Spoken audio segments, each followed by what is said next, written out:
Good morning. বসো বসো, ওই সাইডে বসে যাও। কি চলছিল এর? ফিজিক্স।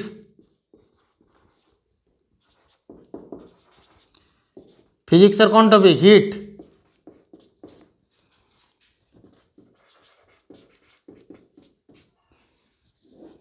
তাপ। তাপের আগের দিনে শুরু করেছিলাম। তো তাপের যেগুলো করানো হয়েছিল কি, তাপ সঞ্চালন, থার্মাল এক্সপেনশন, তাপ প্রসারণের যে নিয়মগুলো সেগুলো করানো হয়েছিল। তো প্রসারণের নিয়ম কি না, আলফা দৈর্ঘ্য প্রসারণ গুণাঙ্ক। আর কি করানো হয়েছিল, এই দৈর্ঘ্য প্রসার গুণাঙ্ক আলফা, আলফা বিটা এবং গামা, দৈর্ঘ্য প্রসার গুণাঙ্ক, ক্ষেত্রীয় প্রসার গুণাঙ্ক, আর কি বলা হয়েছিল না আয়তন প্রসার গুণাঙ্ক। এই তিনটে বলা হয়েছিল। এদের অনুপাত কত বলেছিলাম না 1:1:2:3, 1:2:3। তো দৈর্ঘ্য প্রসার গুণাঙ্ক যদি আমাদের 20 হয়, আলফা যদি 20 হয়, তাহলে বিটা কত হবে? 40 হবে। বিটা 40 হবে। গামা কত হবে? এখানে 60 হবে। গামা যদি আমাদের 90 হয়, বিটা কত হবে? 60 হবে। আলফা কত হবে আমাদের এখানে 30 হবে। 30, 30 দুগুণে 60, 30 তিনে 90 এখানে। তো এরকম যদি রেশিওর কোনো ম্যাথ দিয়ে দেয়, এখান থেকে 1:2 আলফা বিটা গামা, দৈর্ঘ্য প্রসার গুণাঙ্ক, ক্ষেত্রীয় প্রসার গুণাঙ্ক, আয়তন প্রসার গুণাঙ্কের অনুপাত থেকে এরকম ইজিলি বার করে নিতে পারবে। এগুলো করানো হয়েছিল। এরপরে ধরো ম্যাথ, কোনো একটা রেল লাইনের দৈর্ঘ্য,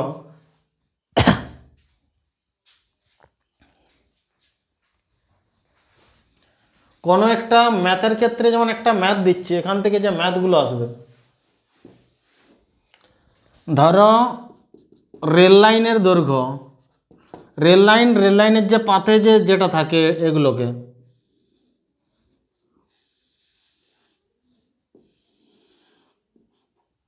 এই মিডিলে যখনই জোড়া লাগানো হয়, এখানে কি দেওয়া থাকে? ফিস প্লেট।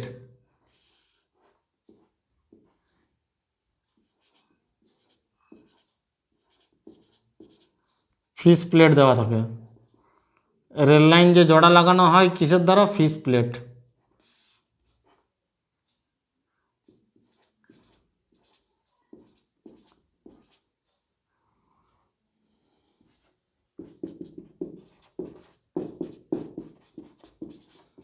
ফিস প্লেটের দ্বারা জড়ানো হয়। তো এখান থেকে যদি যে ম্যাথগুলো দেবে, রেল লাইনের দৈর্ঘ্য,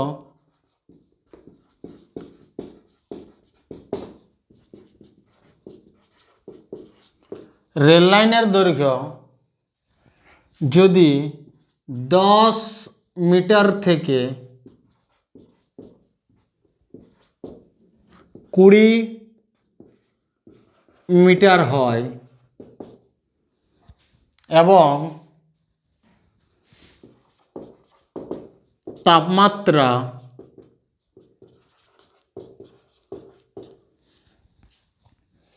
220 কেলভিন থেকে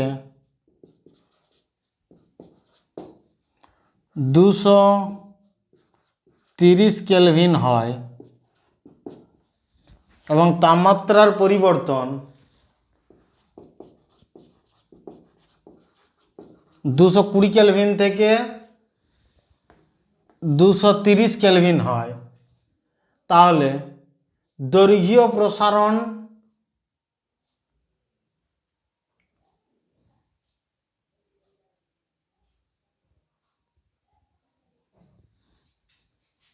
গুণাঙ্ক নির্ণয় করো। এখানে দৈর্ঘ্য, তাহলে দৈর্ঘ্য প্রসারণ গুণাঙ্ক নির্ণয় করো।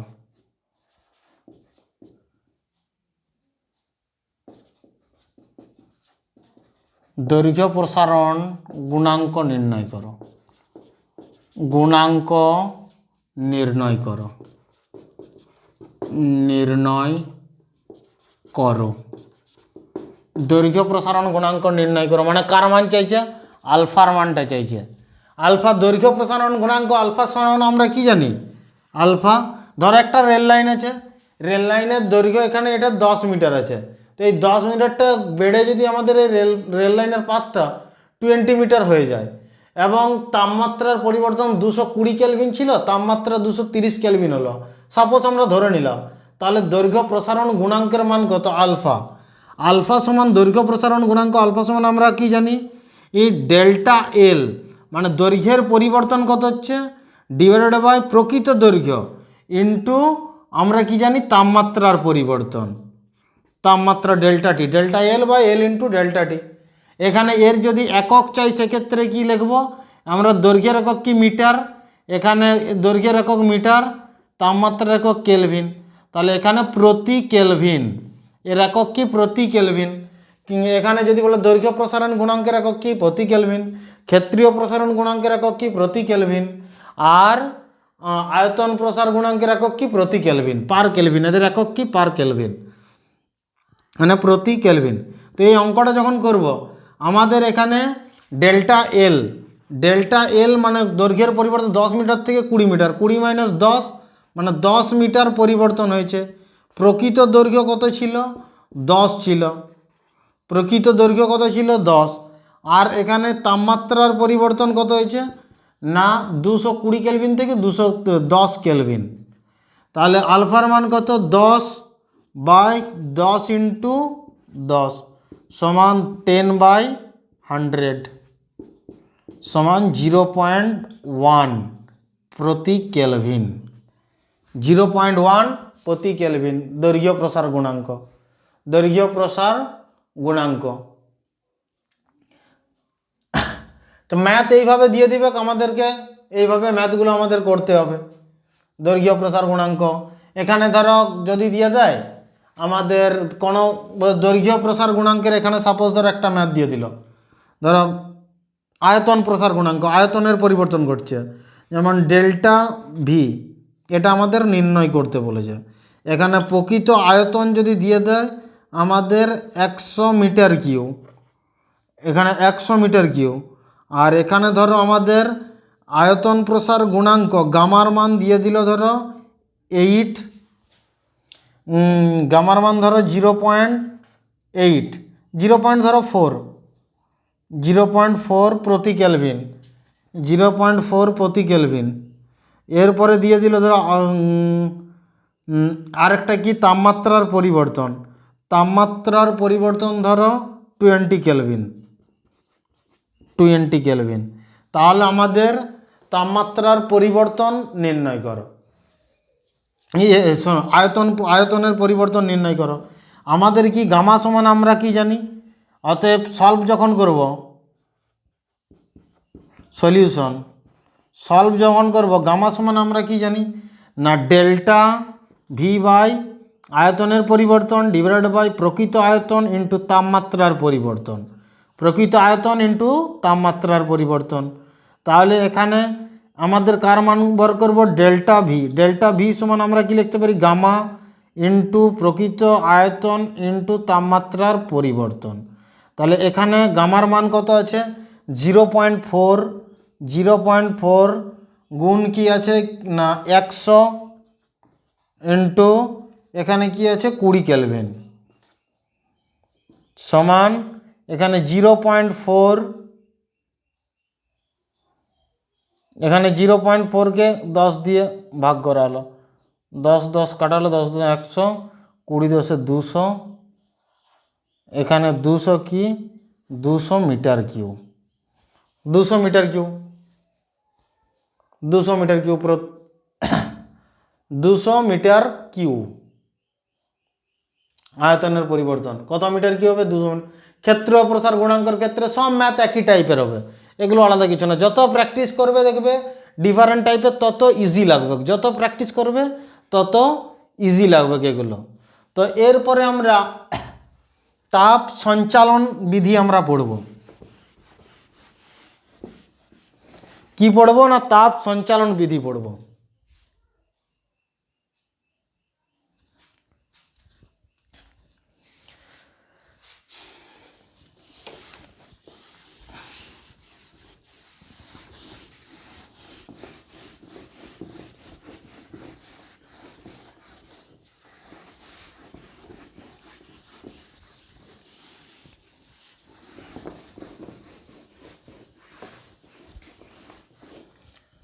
তাপ সঞ্চালন বিধি, তাপ সঞ্চালনের নিয়ম।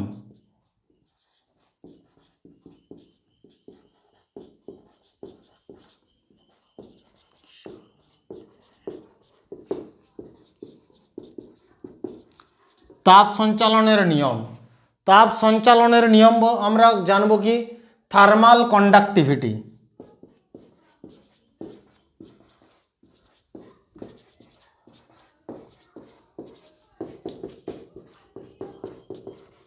থার্মাল কন্ডাক্টিভিটি তাপ সঞ্চালনের নিয়ম। এক নম্বর কি পরিবহন, পরিবহন, পরিবহন মানে কন্ডাকশন, কন্ডাকশন। পরিবহন বিধির মাধ্যমে আমরা কি করব না পরিবহন পদ্ধতিতে আমাদের কি হয় তাপ এক জায়গা থেকে অন্য জায়গায় যখনই যাবে তখনই তাদের কণাগুলো অংশগ্রহণ করবে।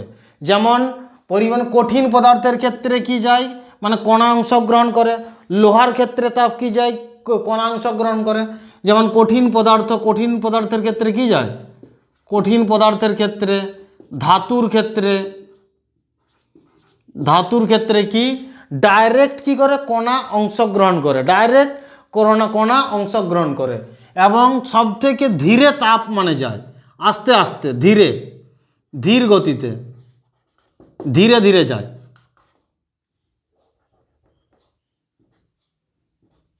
ধীরে তাপ যায় মানে আস্তে আস্তে যায়।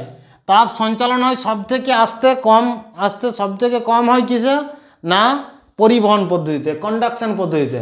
কঠিন পদার্থের লোহা কাঠ এগুলোর মধ্যে যে তাপ আমাদের গরম হয়ে আসছে তো এগুলো কি না পরিবহন পদ্ধতির মাধ্যমে হয়। সব থেকে আস্তে স্লো আমাদের তাপ সঞ্চালন হয় কিসের মাধ্যমে না পরিবহন পদ্ধতির মাধ্যমে, সব থেকে স্লো তাপ সঞ্চালন হয়। নাম্বার 2 পরিচলন পদ্ধতি,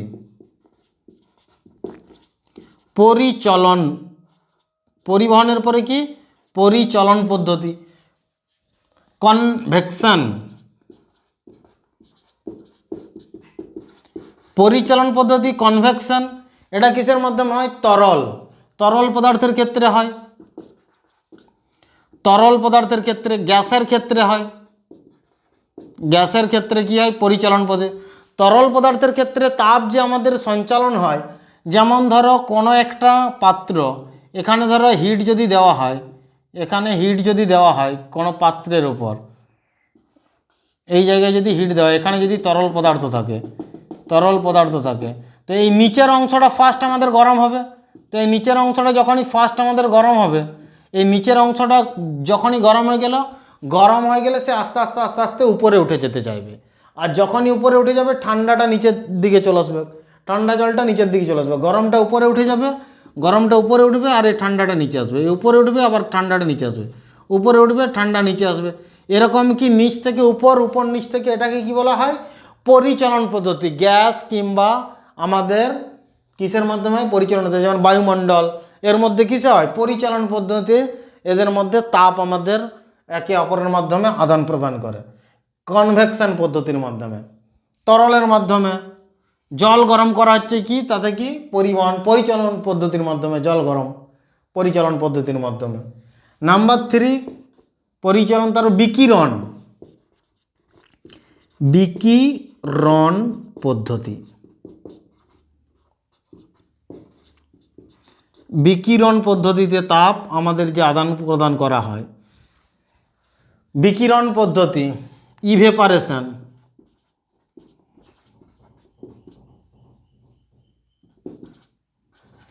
ইভেপারেশন সরি ইভেপারেশন কেন রেডিয়েশন,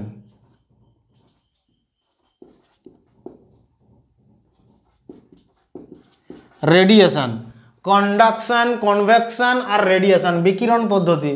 বিকিরণ পদ্ধতিতে তাপ যে আমাদের, বিকিরণ পদ্ধতিতে যে তাপ আমাদের যাওয়া আসা করে সব থেকে তেজ, সব থেকে দ্রুত তাপ আমাদের আদান প্রদান করবে কোন পদ্ধতির মাধ্যমে না বিকিরণ পদ্ধতির মাধ্যমে। সব থেকে দ্রুত পদ্ধতিতে তাপ আদান প্রদান করবে কি বিকিরণ পদ্ধতির মাধ্যমে, সব থেকে দ্রুত।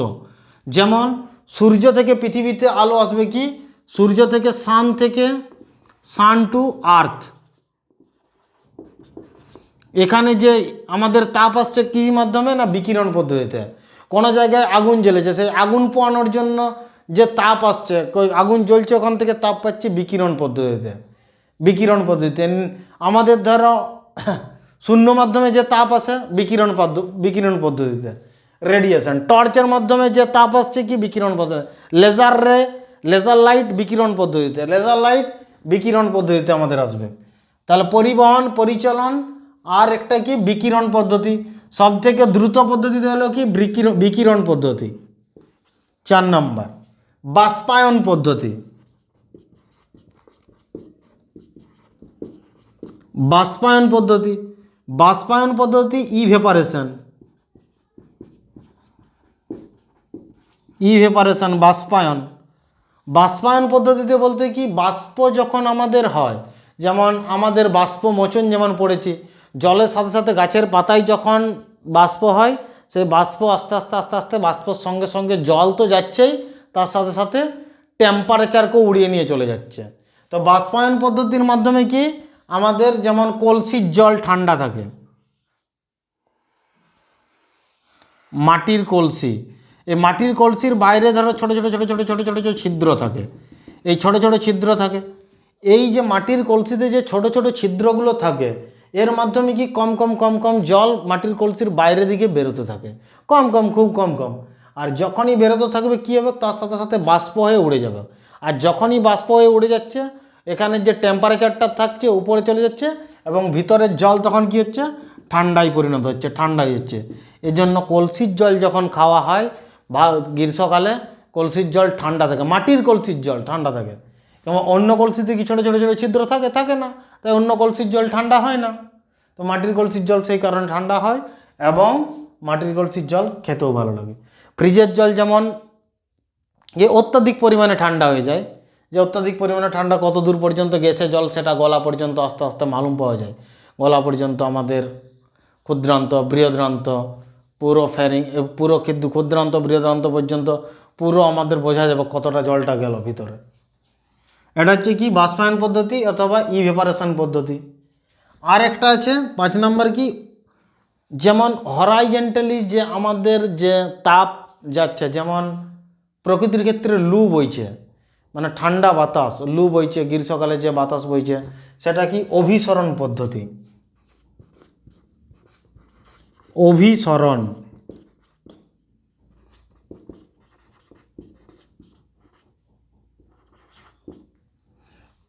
টেম্পোরা, বোরা, মিস্ট্রাল, এগুলো সব কিসের মাধ্যমে তাপ বয়ে নিয়ে যাচ্ছে, এগুলো হচ্ছে বাতাস। তো এগুলো হচ্ছে অভিসরণ পদ্ধতিতে।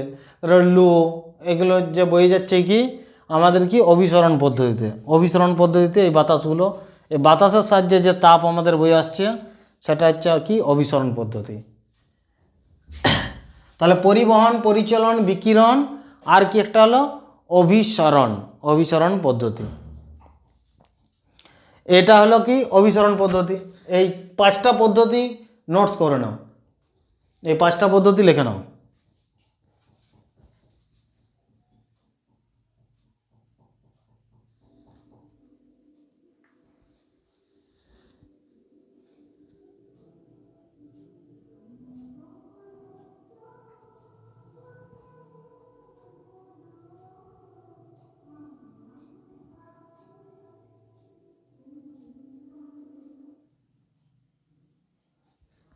হয়ে গেছে লেখা? ঠিক আছে।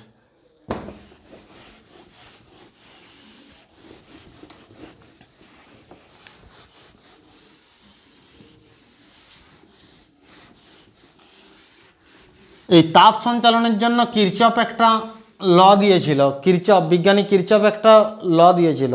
তো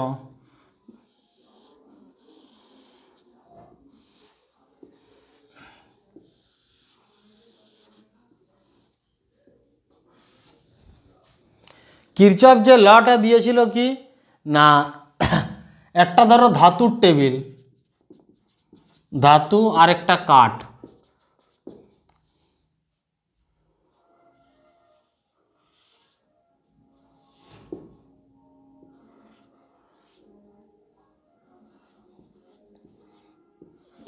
এটাও ধরো ইভেপারেশন বাষ্পায়ন হচ্ছে।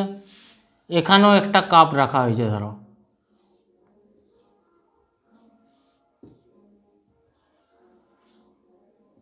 এখানেও বাষ্পায়ন হচ্ছে, দুটোই সমান সমান রেটে। এখানে ধরো ধাতু, এখানে ধাতু তো কোন চাটা আগে আমাদের গরম ঠান্ডা হবে, কোন চাটা আগে আমাদের ঠান্ডা হবে সেটা বলো। এখানে ধাতুর চাটা আগে আমাদের ঠান্ডা হয়ে যাবে, কিন্তু এই কাঠের ক্ষেত্রে অধাতু যেটা আছে কাঠের ক্ষেত্রে এটা ঠান্ডা হবে না। তো কিরচফ যে নিয়ম দিয়েছিল তাপ সম্বন্ধে, কিরচফ নিয়ম তাপ,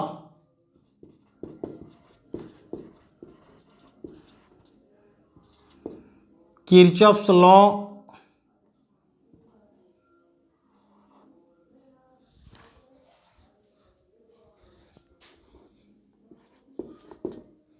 কিরচফস ল ইন হিট, তাপ আদান প্রদানের সম্বন্ধে যে কোনো বস্তু যদি পারস্পরিক তাপ শোষণ করে তাহলে ওই কোনো বস্তু যদি, কিরচফের লটা কি খুবই ইজি, যেমন কিরচফের ল কি বলে যে কোনো একটা বস্তু যদি তাড়াতাড়ি তাপ যদি গ্রহণ করতে পারে সেই বস্তু তাড়াতাড়ি তাপ বর্জন করতে পারবে। কোনো বস্তু যদি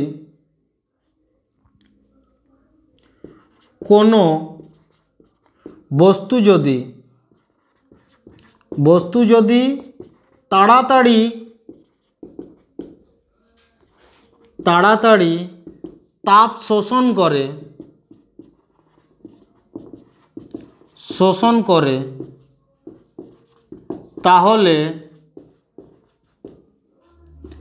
ওই বস্তু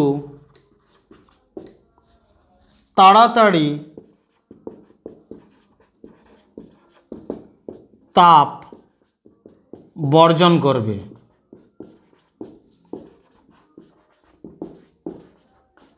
কোনো বস্তু যদি তাড়াতাড়ি তাপ শোষণ করে তাহলে ওই বস্তু তাড়াতাড়ি তাপ বর্জন করবে। এটা হচ্ছে আমাদের বিজ্ঞানী কিরচফ বলে গেছিল। বিজ্ঞানী কিরচফ কি বলে গেছিল, কোনো বস্তু যদি তাড়াতাড়ি তাপ শোষণ করে তাহলে ওই বস্তু তাড়াতাড়ি তাপ বর্জন করবে।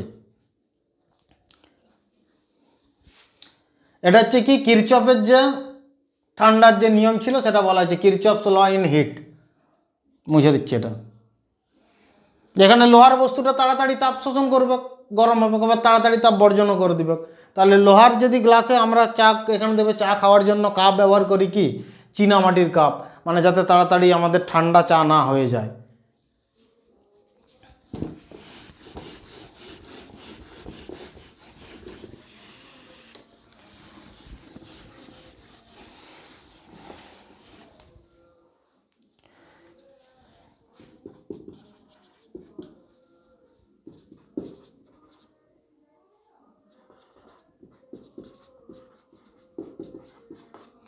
একটা হচ্ছে হিট তাপ, আর একটা হচ্ছে কি টেম্পারেচার।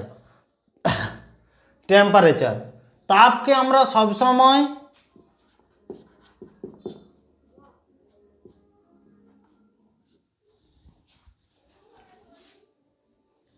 এই যে তাপকে আমরা মাপবো কি দিয়ে, মানে টেম্পারেচার দিয়ে। এই যে কতটা তাপ গেল, মানে টেম্পারেচারের আমাদের যে টেম্পারেচার একটা স্কেল। ফার্স্ট আমাদের যে টেম্পারেচারের স্কেল আবিষ্কার করেছিল, কে আবিষ্কার করেছিল না গ্যালিলিও। ফার্স্ট যে টেম্পারেচারের যে স্কেল আবিষ্কার করেছিল কে না বিজ্ঞানী গ্যালিলিও। ফার্স্ট টেম্পারেচার স্কেল কে আবিষ্কার করেছিল গ্যালিলিও। যেমন কতটা তাপ আমরা দিচ্ছি কতটা তাপ নিচ্ছি এটা মাপার জন্য তো একটা এককের প্রয়োজন। এই এককটাই হলো কি আমাদের টেম্পারেচার। তাপের যে আদান প্রদান করা হচ্ছে এটার যে এককটা এটা হচ্ছে আমাদের কি টেম্পারেচার। তো টেম্পারেচার আমাদের আবিষ্কার করেছিল সেলসিয়াস। এগুলো বিজ্ঞানীর name. Celsius, Fahrenheit,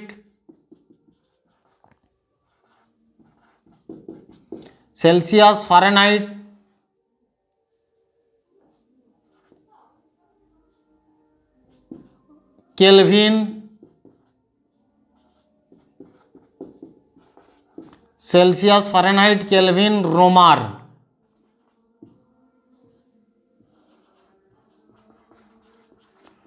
Celsius, Fahrenheit, Kelvin আর রোমার। সেলসিয়াস স্কেল আমাদের কাজে লাগে কোথায়? না সেলসিয়াস স্কেল কারা ব্যবহার করে? না বিজনেসম্যান। সেলসিয়াস স্কেল কারা ব্যবহার করে? না বিজনেসম্যান। এই সেলসিয়াস, ফারেনহাইট, কেলভিন, রোমার এগুলো বিজ্ঞানীর নাম। এই বিজ্ঞানীরা আবিষ্কার করেছিল। ফার্স্ট যে আবিষ্কার করেছিল আমাদের যে টেম্পারেচার, যে আমাদের ফার্স্ট যে মাপার যে স্কেল আবিষ্কার করেছিল, যে টেম্পারেচার মাপি যে স্কেল আবিষ্কার করেছিল গ্যালিলিও। এই পুরো বাসের ফুকনলের মতো এরকম করে ফুক দিতে তো পুরো টেম্পারেচার চলে যেত, ফেলিওর হয়ে গেছিলো। সেটা মানে আমাদের কার্যকরী হয়নি। পরবর্তীকালে সেলসিয়াস, এটা বিজনেসম্যানরা ব্যবহার করে।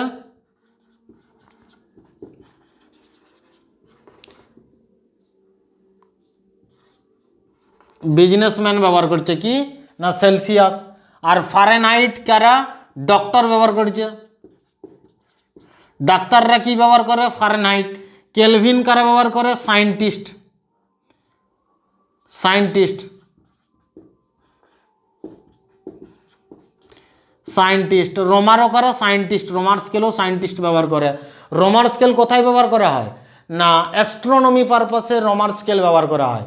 যেমন চন্দ্রের মধ্যে যে টেম্পারেচার আর মেজারমেন্ট করব কোনো উপগ্রহ, মঙ্গল গ্রহ, ইউরেনাস গ্রহ, বুধ গ্রহ, শুক্র গ্রহ, তো নেপচুন গ্রহ, প্লুটো গ্রহ, এইসব গ্রহগুলোর ক্ষেত্রে অ্যাস্ট্রোনমি পারপাস, অন্যান্য যে নক্ষত্র আছে অন্যান্য জায়গায় যখন আমরা অ্যাস্ট্রোনমি পারপাসে আমরা রোমার স্কেল ব্যবহার করে থাকি।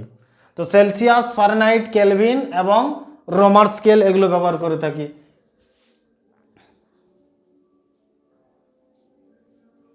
তাপ হচ্ছে কি উষ্ণতার কারণ, উষ্ণতা হচ্ছে কি তাপের ফল, উষ্ণতা হচ্ছে কি তাপের ফল।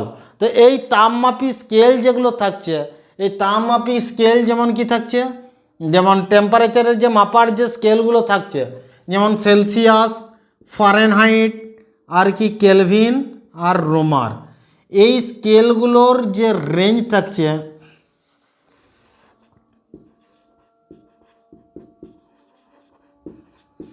তাপমাপী যে স্কেল থাকছে, এই তাপমাপী স্কেলের এক একটা রেঞ্জ আছে। একটা হচ্ছে মিনিমাম রেঞ্জ, মিনিমাম রেঞ্জ, আর একটা হচ্ছে কি ম্যাক্সিমাম রেঞ্জ। একটা হচ্ছে কি মিনিমাম রেঞ্জ আর একটা হচ্ছে ম্যাক্সিমাম রেঞ্জ। যেমন Celsius scale, Fahrenheit scale, Kelvin scale এবং রোমার স্কেল। সেলসিয়াস স্কেলের আমাদের 0 ডিগ্রি সেলসিয়াস আর maximum range 100 degree Celsius. Fahrenheit 0 degree Celsius থেকে 100 ডিগ্রি সেলসিয়াস মাপা যাবে সেলসিয়াস স্কেল। ফারেনহাইট কি 12 ডিগ্রি ফারেনহাইট থেকে 32 ডিগ্রি ফারেনহাইট পর্যন্ত মেজারমেন্ট করা যাবে। 32 ডিগ্রি থেকে 32 ডিগ্রি ফারেনহাইট থেকে 212 ডিগ্রি, 212 ডিগ্রি ফারেনহাইট পর্যন্ত মেজারমেন্ট করা যাবে। 32 ডিগ্রি ফারেনহাইট থেকে 212 ডিগ্রি। কেলভিন স্কেলে 273 কেলভিন থেকে 373 কেলভিন হচ্ছে maximum range, minimum range 273 Kelvin. Romer scale হচ্ছে 0 ডিগ্রি আর হচ্ছে এটা হচ্ছে 80 ডিগ্রি, 0 ডিগ্রি আর এটা হচ্ছে আমাদের কত 80, 0 থেকে 80 পর্যন্ত রোমার স্কেলে আমাদের মেজারমেন্ট করা যাবে। তো আজকের ক্লাস এই পর্যন্তই রইল। পরবর্তী ক্লাসে আমাদের যে ফর্মুলা তাপমাপী সমান এদের মধ্যে যে রিলেশন সেটা করে দিচ্ছে আজকে। তো এদের মধ্যে যে একটা সম্পর্ক পাওয়া যায়, তো তাপমাপী সমান মিনিমাম, এটা নোটস করে নাও, এই রেঞ্জটা লেখা হয়ে গেছে।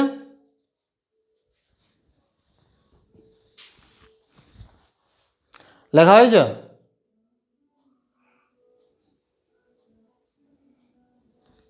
এদের মধ্যে সম্পর্ক বার করতে হলে ফার্স্টে কি তাপমাপী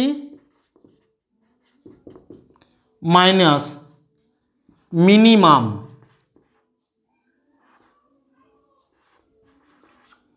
divided by maximum minus minimum, maximum minus minimum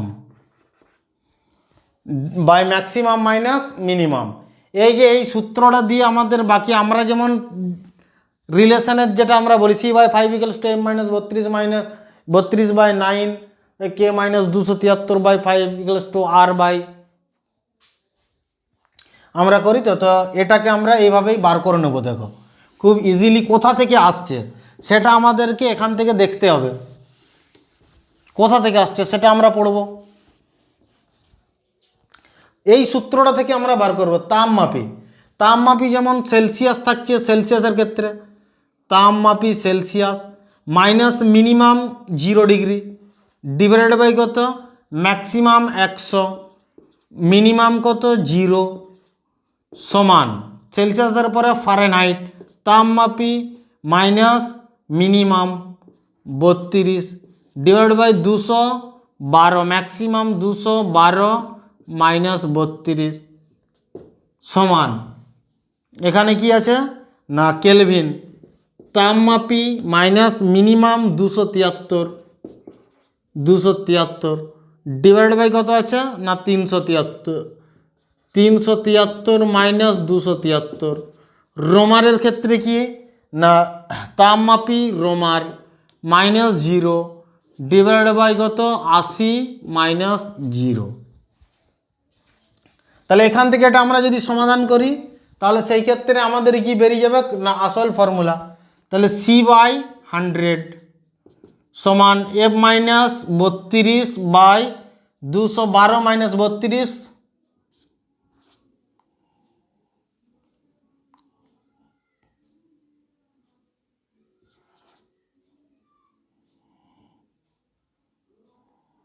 180 সমান k - 273/100 সমান r/80।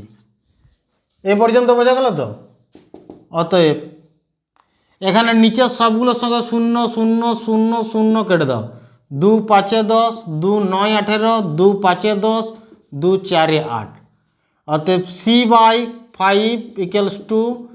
M - 32/9 সমান k - 273/5 সমান r/4।